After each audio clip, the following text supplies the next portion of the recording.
Hello guys and welcome back to my channel Animedy. तो guys जैसा कि हम लोगों ने हमारे पिछले पार्ट में देखा था कि कैसे मार्स बस यूनो को जान से मारने वाला होता है, लेकिन तभी आस्था आकर उसे बचा लेता है एंड मार्स की बैंड बजा देता है। एंड फिर ये सब के सब डंजन के अंदर घुस जाते हैं जहाँ पे होता है ढेर सारा खजाना, लेकिन तभी मार्स दोबारा से होश में आ जाता है और आस्था के ऊपर एक बहुत ही स्ट्रॉन्ग अटैक यूज कर देता है, जिससे आस्था बहुत ज्यादा इंजर्ड हो जाता है और वहीं पर बेहोश हो जाता है। यूनो, क्लॉस और लक को भी मार्स अपने डायमंड प्रिजन मैजिक से पकड़ लेता है, जिससे वो लोग छूट नहीं पा रहे होते हैं। एंड नोएल बहुत ज्यादा इंजर्ड होती है और मिमोसा उसे अपनी पूरी जान लगाकर हील कर रही होती है। एंड अगर जल्दी नोएल को हील नहीं किया गया तो नोएल खत्म हो जाएगी। लेकिन तभी मार्स मिमोसा को नोएल को हील करते हुए देख लेता है एंड बोलता है, नहीं, मैं तुम्हें तुम्हारी दोस्त को नहीं बचाने दूंगा, तुम सब वीक हो, तुम सबको मरना होगा। मुझे नफरत है दोस्ती से, इस दुनिया में दोस्ती नाम की कोई चीज नहीं होती। एंड मार्स ऐसा क्यों कह रहा होता है ये हम उसके बचपन को देखकर समझ जाएंगे। बचपन में हम मार्स को देखते हैं जो रो रहा होता है क्योंकि उसके मम्मी पापा ने उसे पैसों के लिए डायमंड किंगडम के साइंटिस्ट को बेच दिया होता है। तुम रो क्यों रहे हो? मार्स उल्टा घूमता है तो उसके सामने एक लड़की खड़ी होती है जिसका नाम हिनाटा होता है। तुम्हारा नाम मार्स है ना? चिंता मत करो, मैंने सुना है कि जब हम लोग बहुत स्ट्रांग हो जाएंगे तब हमें साइंटिस्ट छोड़ देंगे एंड हम सब फिर से आजाद हो जाएंगे। जिसको सुनकर मार्स दोबारा से थोड़ा खुश हो जाता है। मेरा नाम हिनाटा है, तुम मेरे दोस्त बनोगे मार्स? चलो हम लोग साथ में इस जगह से बाहर निकलेंगे। एंड जिंदगी में पहली बार मार्स का कोई दोस्त बनता है। उसके बाद मार्स और हिनाटा बहुत अच्छे दोस्त बन जाते हैं, इतने अच्छे कि वो दोनों एक दूसरे के लिए अपनी जान भी दे सकते थे। लेकिन फिर एक दिन उनके एक्सपेरिमेंट का फाइनल एग्जाम आ जाता है। ये तुम सारे बच्चों का फाइनल टेस्ट है, तुम सबको एक दूसरे से लड़ना है और जान से मारना है, और जो भी आखिरी में अकेला जिंदा बचेगा वो इस जगह से आजाद हो जाएगा और वो बन जाएगा डायमंड किंगडम का स्ट्रॉन्गेस्ट मैजिक नाइट। एंड इस अनाउंसमेंट को सुनते ही मार्स एकदम शॉक्ड रह जाता है, लेकिन सारे के सारे बच्चे एक दूसरे पर हमला कर देते हैं एंड एक दूसरे को जान से मारने लगते हैं जिन्हें वो इतने टाइम से जानते थे। लेकिन मार्स किसी को भी नहीं मारता क्योंकि वो बहुत अच्छा होता है और वो अपने दोस्तों पर अटैक नहीं करना चाहता था। वो पूरे टाइम सिर्फ अपने आप को बचाता रहता है। लेकिन आखिरी में मार्स के अलावा सिर्फ एक और बच्ची जिंदा बची होती है, जो कोई और नहीं बल्कि हिनाटा होती है। एंड मार्स तो हिनाटा के ऊपर अटैक करने नहीं वाला था क्योंकि वो हिनाटा से बहुत प्यार करता था। लेकिन तभी हिनाटा रोते रोते बोलती है, माफ करना मार्स, लेकिन मुझे तुम्हें जान से मारना होगा, मुझे यहाँ से निकलना है। एंड हिनाटा मार्स के ऊपर अटैक कर देती है। मार्स को यकीन नहीं होता कि हिनाटा उसे धोखा कैसे दे सकती है जबकि वो उसकी इतनी अच्छी दोस्त थी। एंड मार्स के पास कोई और ऑप्शन नहीं बचता तो वो अपने आप को बचाने के लिए हिनाटा को खत्म कर देता है एंड बहुत ज्यादा रोता है। एंड उसके बाद से ही मार्स का दोस्ती के ऊपर से विश्वास उठ जाता है और वो किसी पर भी विश्वास नहीं करता। एंड इसीलिए वो नोएल और मिमोसा को खत्म करना चाहता था क्योंकि उसे दोस्ती से नफरत होती है। एंड इधर हम देखते हैं हमारा आस्था बेहोश पड़ा होता है। ओए लड़के,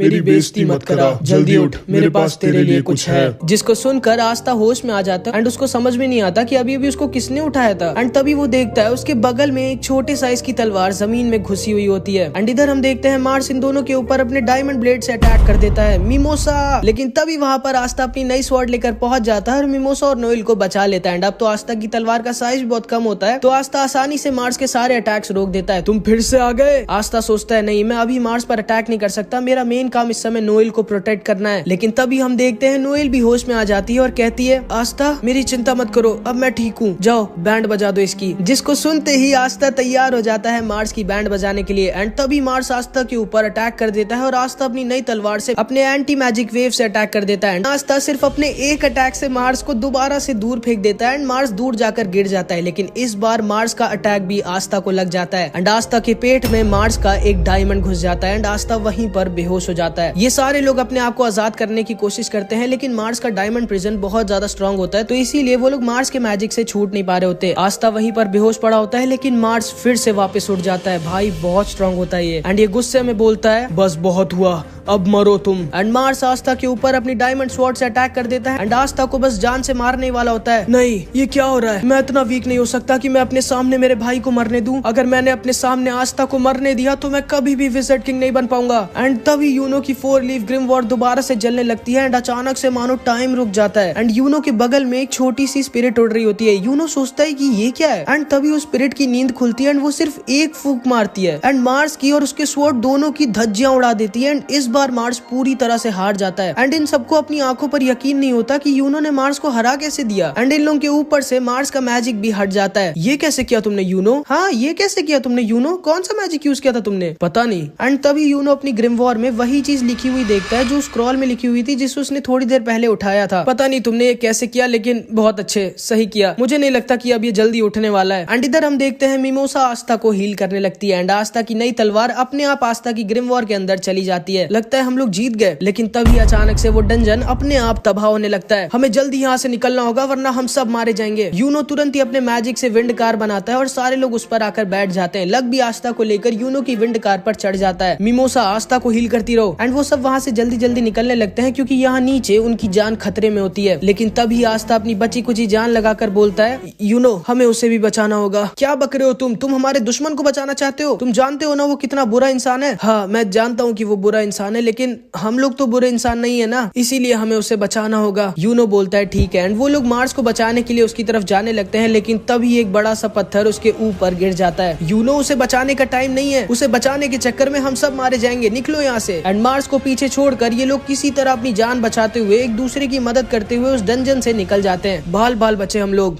मजा आ गया, एक और बार चले क्या? तुम सही में पागल हो क्या? एंड ये सारे लोग उस डंजन से जिंदा बचकर निकल जाते हैं। लेकिन तभी हम लोटस को देखते हैं। लोटस भी वही नीचे ही था जो पूरे टाइम चुपचाप खजाना जमा कर रहा होता है एंड उसने मार्स को भी बचा लिया होता है जो कि अभी बेहोश पड़ा होता है। एंड अभी मार्स को उसका पूरा का पूरा पास्ट याद आ जाता है जो साइंटिस्ट ने उसे भुलवा दिया था जब हिनाटा ने उसके ऊपर अटैक कर दिया था और मार्स ने हिनाटा को खत्म कर दिया था। एंड वो जोर जोर से बैठकर रो रहा था। तभी हिनाटा उसके पास आती है और उसे हील करने लगती है। तुमने ऐसा क्यों किया हिनाटा? हम तो साथ में बाहर जाने वाले थे ना। माफ करना मार्स, लेकिन मैं जानती थी कि तुम मुझे कभी नहीं मारोगे, इसीलिए मुझे तुम पर अटैक करना पड़ा ताकि तुम मुझे मार दो और इस जगह से बाहर निकल जाओ। मेरा इस दुनिया में कोई भी नहीं है मार्स तुम्हारे अलावा, इसीलिए मैं तुम्हें मरने नहीं देना चाहती थी। अब जाओ मार्स, हम दोनों के संतिर पूरी दुनिया देखो। एंड ये कह के हिनाटा वहीं पर खत्म हो जाती है। एंड अब जाके मार्स को समझ में आता है कि नहीं, हिनाटा ने कभी भी उसे धोखा नहीं दिया था, वो मार्स से सच में बहुत प्यार करती थी। एंड तभी मार्स होश में आ जाता है।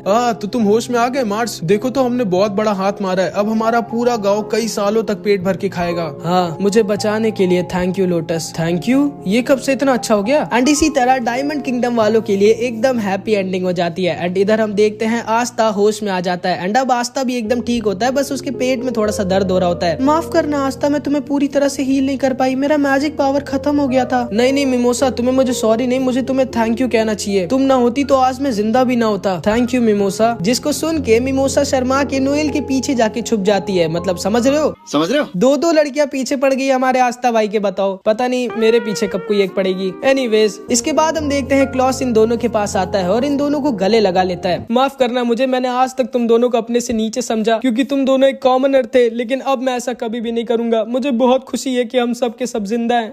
क्लॉस सर, इतना जोर से मत गले लगाओ वरना मैं ज्यादा देर जिंदा नहीं बचूंगा। ओ माफ करना। ओए यूनो, मुझसे लड़ाई करोगे क्या? चलो देखते हैं हम दोनों में कौन ज्यादा स्ट्रांग है। नहीं। अरे नोएल देखो, मेरी तरह तुम्हारे भी कपड़े फट गए। चुप रहो पागल। एंड इन लोगों की भी इधर एकदम हैप्पी एंडिंग हो जाती है। इसके बाद ये सारे लोग वापस अपने बेस लौट जाते हैं। इसके बाद हम थोड़े दिनों बाद देखते हैं, क्या मैं एक हफ्ते बाद सो के उठाऊं? और नहीं तो क्या, भालू हो क्या तुम? कोई बात नहीं मेरे प्यारे आस्था, तुम्हारी चोट से रिकवर होने के लिए तुम्हें एक अच्छी नींद की जरूरत थी। और हाँ, नोएल को तुम्हारी बहुत चिंता थी, वो रोज रोज तुम्हारी तबियत देखने जाती थी। क्या सच में नोएल? झूठ बोल रही है ये। आस्था, अब तो तुम ठीक हो गए हो, मुझसे लड़ाई करोगे क्या? नहीं, अभी मुझे बहुत भूख लगी है। मुझे पता था तुम्हें भूख लगी होगी आस्था, इसीलिए मैं तुम्हारे लिए ढेर सारा खाना लाई हूँ। चार्मी सनपाई, आप सबसे अच्छी हो। एंड आस्था पागलों की तरह खाना खाने लगता है एंड तभी उसके गले में खाना अटक जाता है। ये लो पानी, सुअरों की तरह क्यों खा रहे हो? तुम्हारा खाना भाग के जाएगा नहीं कहीं। एंड तभी यामी दरवाजा तोड़ के अंदर आ जाता है। अरे तुम जिंदा तो हो ना बच्चे? मुझे लगा था कि तुम टैब बोल गए। नहीं, मैं जिंदा हूँ सर। अच्छी बात है कि तुम जिंदा हो। अब तुम जिंदा हो ही गए हो तो आज तुम्हें रॉयल कैसल जाना होगा डंजन की रिपोर्ट देने। मैं भी जा सकता हूँ क्या यामी सर? नहीं, तुम नहीं जाओगे। तुम जब भी जाते हो किसी न किसी को इंजर्ड करके आ जाते हो। मैं नहीं जा सकता हूँ यामी सर, मुझे मेरी बहन मैरी से मिलने जाना है। तुम्हें भेज भी कौन रहा है? मैं जाऊँ क्या? हाँ तुम जा सकती हो, लेकिन रॉयल कैसल नहीं, किचन में जाओ, मेरे लिए खाना लेके आओ। ओके। आस्था और नोएल तुम दोनों अकेले रॉयल पैलेस जाओ। एंड यामी के ऑर्डर से आस्था और नोएल दोनों साथ में रॉयल टाउन में आ जाते हैं। वाह, कितनी बार तुम ये शहर देख चुके हो आस्था, हर बार आते ही पागल क्यों जाते हो? यकीन नहीं होता एक दिन ये पैलेस मेरा होगा नोएल। एंड नोएल फिर से सोच के शर्मा जाती है कि वो और आस्था फिर से साथ में अकेले। लेकिन तभी उन्हें अपने सामने यूनो की स्वॉर्ड दिख जाती है एंड वो लोग भी रॉयल पैलेस ही जा रहे होते हैं। ओए यूनो, पीछे तो देखो। एंड आस्था को देख के क्लॉस बहुत ज्यादा खुश हो जाता है। तुम एक हफ्ते तक कैसे सो सकते हो? भालू हो क्या? अपने काम से मतलब रखो। ओ हाय मिमोसा, कैसी हो तुम? एंड आस्था को देखते ही मिमोसा वहाँ से शर्मा के फिर से भाग जाती है।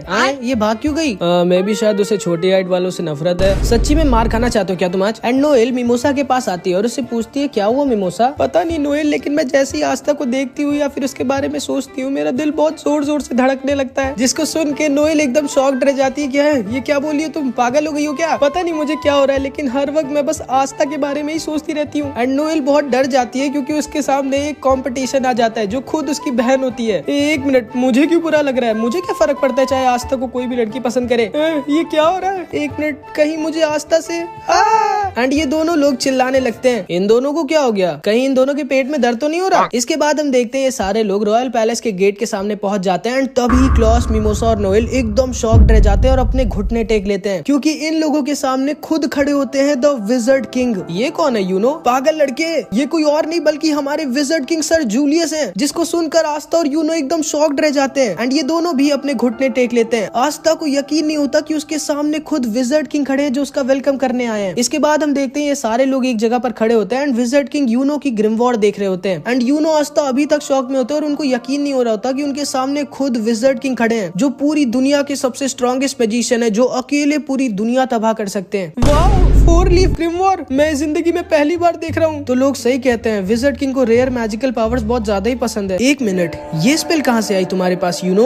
असल में उस डंजन में मैंने एक स्क्रॉल खोला था एंड उसकी स्पेल अपने आप गायब होकर मेरी ग्रिमवॉर्ड में आ गई थी। ये तो द विंड स्पिरिट सिल्फी की स्पेल है, तो इस बच्चे को विंड स्पिरिट ने चूज किया है। कमाल की बात है। तुम एक बार इसे यूज करके दिखा सकते हो क्या मुझे प्लीज? माफ कीजिएगा सर, लेकिन मैं उसे यूज करने की कोशिश तो की लेकिन मैं उस स्पेल को यूज नहीं कर पा रहा। चलो कोई बात नहीं, लेकिन हाँ यूनो, मैं तुम्हें पहले ही बता दे रहा हूँ, जिस दिन तुम इस स्पेल को पूरी तरह से यूज करना सीख गए उस दिन तुम बहुत ज्यादा स्ट्रॉन्ग हो जाओगे। इतने ज्यादा स्ट्रॉन्ग कि हजारों मैजिक नाइट तुम्हारे सामने टिक नहीं पाएंगे। Thank you sir. Wizard king sir, आप मेरी भी ग्रिमवॉर्ड एक बार देख सकते हैं क्या प्लीज? मुझे बता दीजिए ना इसमें क्या लिखा है। हाँ हाँ जरूर, इसमें लिखा है। क्या लिखा है जो मैं समझ नहीं पा रहा हूँ? कोई नहीं, ये देखिए मेरी मैजिक स्वॉर्ड। क्या यही है क्या तुम्हारी एंटी मैजिक स्वॉर्ड? मैं प्लीज इसे एक बार हाथ में ले सकता हूँ क्या? हाँ हाँ सर जरूर, ये लीजिए। एंड विजर्ड किंग आस्था की स्वॉर्ड को अपने हाथों में पकड़ लेते हैं। एक मिनट, ये स्वॉर्ड तो मेरा बहुत ज्यादा मैजिक एब्जॉर्ब कर रही है। शायद इसीलिए केवल ये लड़का ही इस स्वॉर्ड को चला सकता है क्योंकि इसके पास बिल्कुल भी मैजिक नहीं है। क्योंकि अगर कोई आम मैजिक नाइट इसको उठाएगा भी तो उसका सारा मैजिक 1 सेकंड में खत्म हो जाएगा। ये लो आस्था अपनी स्वॉर्ड। तुम्हारी स्वॉर्ड भी तुम्हारी तरह बहुत रेयर है। सुना तुमने यूनो, विजर्ड किंग मेरी तारीफ कर रहे हैं। अच्छा हाँ विजर्ड किंग सर, मुझे आपसे एक क्वेश्चन पूछना था। क्या आस्था? एंड तभी आस्था और यूनो दोनों चिल्लाकर पूछते हैं कि हम कैसे विजर्ड किंग बन सकते हैं? तुम दोनों पागल तो नहीं हो गए? विजर्ड किंग से ही पूछ रहे हो कि तुम उनको हटा के विजर्ड किंग कैसे बन सकते हो? मैं तुम्हें बताता हूँ, विजर्ड किंग बनने के लिए तुम लोगों को पूरे क्लोवर किंगडम की मंजूरी चाहिए होगी। नहीं क्लॉस। एंड तभी क्लॉस चुप हो जाता है। आस्था और यूनो,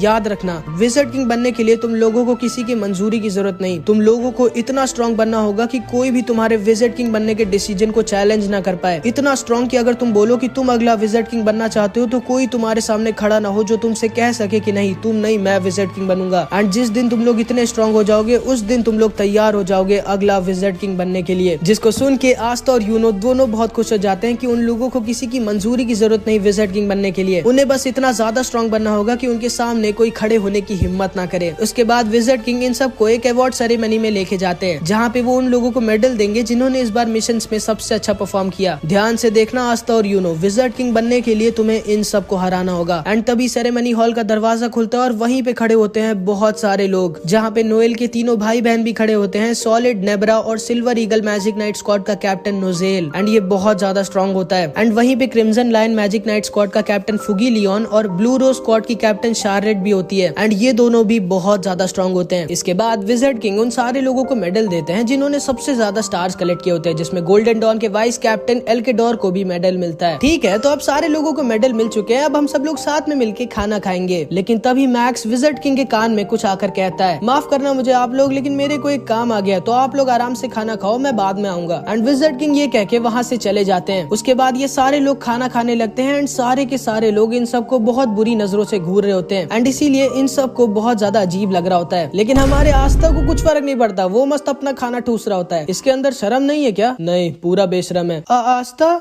तुम मेरा भी खाना खाना चाहोगे क्या? हाँ हाँ क्यों नहीं, मिमोसा लाओ, सारा का सारा मेरी प्लेट में डाल दो। यकीन नहीं होता, विजर्ड किंग ने क्या सोच के इन कॉमनर्स कुत्तों को हमारे साथ पार्टी में इनवाइट कर दिया। उस लड़के को तो देखो, मैं उसके अंदर से बिल्कुल भी मैजिकल पावर सेंस नहीं कर पा रही हूँ। कोई इतना बड़ा लूजर कैसे हो सकता है? देखो तो वो सुअरों की तरह खाना खा रहा है। क्या सारे कॉमनर्स ऐसे ही खाते होंगे? एंड ये सारे लोग मिल के आस्था का मजाक उड़ाने लगते हैं, लेकिन आस्था को कुछ फर्क नहीं पड़ता, वो मस्त अपना खाना खा रहा होता है क्योंकि उसकी आदत होती है, वो बचपन से ये सब सब सुनता आया है, जिसको देखकर मिमोसा को आस्था और ज्यादा पसंद आ जाता है। तभी एल्केडोर बोलता है, पता नहीं आखिर इन कॉमनर्स को रॉयल पैलेस में घुसने भी क्यों दिया जाता है। तभी फुगिलियन का भाई लियोपोल्ड एल्केडोर से आके कहता है, तुम शायद भूल रहे हो एल्केडोर, तुम्हारी खुद की स्क्वाड में एक कॉमनर है जिसके पास वो 4 लीफ ग्रिमवॉर है। हाँ मुझे पता है हमारी स्क्वाड में ये कॉमनर है, लेकिन हमारी पूरी स्क्वाड को इस कॉमनर के होने ना होने से कुछ फर्क नहीं पड़ता। सब के सब इससे नफरत करते हैं और हम सब इंतजार कर रहे हैं कब ये किसी मिशन में जाके खत्म हो जाएगा। और क्लॉस, मिमोसा और नोएल, तुम लोगों को शर्म नहीं आ रही क्या? तुम दोनों इन कॉमनर्स के साथ घूम रहे हो। लेकिन तभी नोएल का भाई सॉलिड कहता है, एल्केडोर तुम खाली मिमोसा और क्लॉस को ही डांटो, क्योंकि नोएल भी किसी कॉमनर से ज्यादा ऊपर नहीं है, वो भी सारे कॉमनर्स की तरह किसी काम की नहीं है। एंड नोएल का भाई सॉलिड उसके ऊपर आकर अपना पूरा का पूरा पानी गिरा देता है। तुम्हारी हिम्मत भी कैसे हुई नोएल हमारे सामने खड़े भी होने की? प्लीज ऐसा मत करिए आप दोनों। एंड तभी नोजेल नोएल से बोलता है, अभी भी तुम्हारे अंदर अगर थोड़ी सी भी शर्म बची हुई है नोएल तो भाग जाओ यहाँ से। एंड नोएल रोते रोते वहाँ से भागने लगती है, लेकिन तभी आस्था उसका हाथ पकड़ता है और कहता है, नहीं नोएल तुम कहीं नहीं जाओगी, इन सबको तो मैं देखता हूँ। एंड आस्था अपनी टेबल के ऊपर खड़ा होता है और जोर जोर से चिल्ला के बोलता है, ओए कान खोल के सुनो तुम सब के सब, मेरे बारे में जो भी कहना है कहो, मुझे कुछ फर्क नहीं पड़ता, लेकिन अगर तुम लोगों ने मेरे दोस्तों के बारे में कुछ भी कहा तो मुझसे बुरा कोई नहीं होगा। एंड तभी एल्केडोर अपने मैजिक से आस्था को पकड़ लेता है। कॉमनर कुत्ते, तुम्हारी हिम्मत भी कैसे हुई हमारे सामने अपना मुंह खोलने की? लेकिन तभी आस्था अपनी स्वॉर्ड निकालता है, एल्केडोर के मैजिक को खत्म कर देता है। क्या ये कैसे किया इसने? मेरी बात अभी खत्म नहीं हुई, तुम्हारा जो भी नाम है और तुम सब के सब याद रखना मुझे, मेरा नाम है आस्था और मैं वो हूँ जो एक दिन तुम सबको हरा के बनेगा विज़र्ड किंग। मतलब सोच पा रहे हो तुम, आस्था 3 कैप्टन्स के सामने ये बोल रहा है कि मैं तुम सबको हरा कर बनूंगा विज़र्ड किंग। एंड यहाँ पर इस एनिमे का पार्ट 6 खत्म हो जाता है। एंड इसके बाद जो हुआ वो इससे भी ज्यादा शॉकिंग था, जो कि हम अगले पार्ट में देखेंगे। इस पार्ट में इतना ही। एंड हाँ, मैं अगला पार्ट तब अपलोड करूंगा जब इस वीडियो पे 1 मिनट। तुम लोग एक ही दिन में टारगेट पूरा कर देते हो, इस बार मैं थोड़ा बड़ा टारगेट दूंगा क्योंकि थोड़ा तो टाइम चाहिए ना भाई इंसान को रेस्ट करने का। तो ठीक है, पार्ट 7 तब आएगा जब इस वीडियो पे 500 कमेंट्स आ जाएंगे। तो बस इस वीडियो में इतना ही, मिलते हैं अगली वीडियो में। अपना ख्याल रखना तुम सबके सब, बाय बाय।